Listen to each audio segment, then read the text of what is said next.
cardio, right? Yeah. Cardio used to be the thing, right? Like in the 90s, like everyone's like just run, and then people are getting a lot of knee issues. But what do you have to say to people who don't understand yet the benefits of strength training and all they're doing is running? Because there's a lot of studies, right? They talk about, I want you to go more in depth about how it's actually making you weaker in a way, because it's basically making your body like a hybrid. It's like, hey, we don't need all this muscle. Let's start toning down muscle because all we're doing is running. And then before you know it, you're super weak. Right. I think that, yes, that's exactly right. I think it's healthy More for or your less. heart, right? But then you're weaker. So yes, so we want to encourage adaptations that improve the health of our heart and the ability of our heart, lungs, and metabolic system to provide ATP, to provide energy to our muscles. And so zone 2 cardio is something that is making a huge comeback right now. You hear a lot about zone 2 cardio, and we can just define zone 2 cardio for the purposes of the conversation as cardio that you can do breathing entirely through your nose. That could be like a cutoff as an indicator that once you have to start opening your mouth to breathe,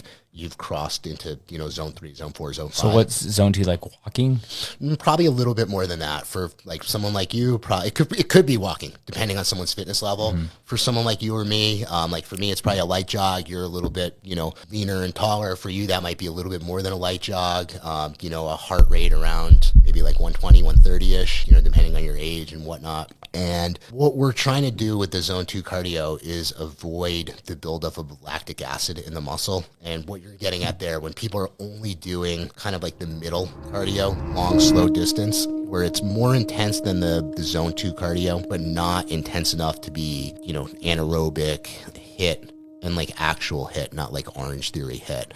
But they're in that middle ground where they're just spending a lot of time bathing their muscles in lactic acid, and that produces a lot of oxidative damage. It produces a lot of oxidative stress. We hear about antioxidants, so lactic acid produces a lot of oxidative stress, and that has negative effects on our hormonal and metabolic environment that can make it tough to build muscle. So I'm not saying never do long, slow cardio. The way I describe it is like, I want you to be on the ends of the spectrum. I want you to either be doing, light jog, breathing through your nose, or it could be a brisk walk for a lot of people. You don't have to go all the way up to the threshold where it's like, oh, I'm just trying to keep my mouth closed. And, you can definitely get benefit at a lower intensity than that. Going for a 30 to 45 minute walk, that's fantastic. Walking at the pace like you're walking like a bird dog or some kind of sniffing dog, walking quick. And then cardio that works kind of your anaerobic system, that's, 10 to maybe 20 seconds of super high intense output followed by an adequate rest period. Oh, kind of like those battle bikes or the sprints. Yeah, exactly. Popular. Yeah, something like that. Kettlebells can be great for that. Kettlebell snatches, some kind of very high output moment followed by an appropriate rest. Those are great ways to do cardio. And, that needs to be paired with strength training for the best body composition results.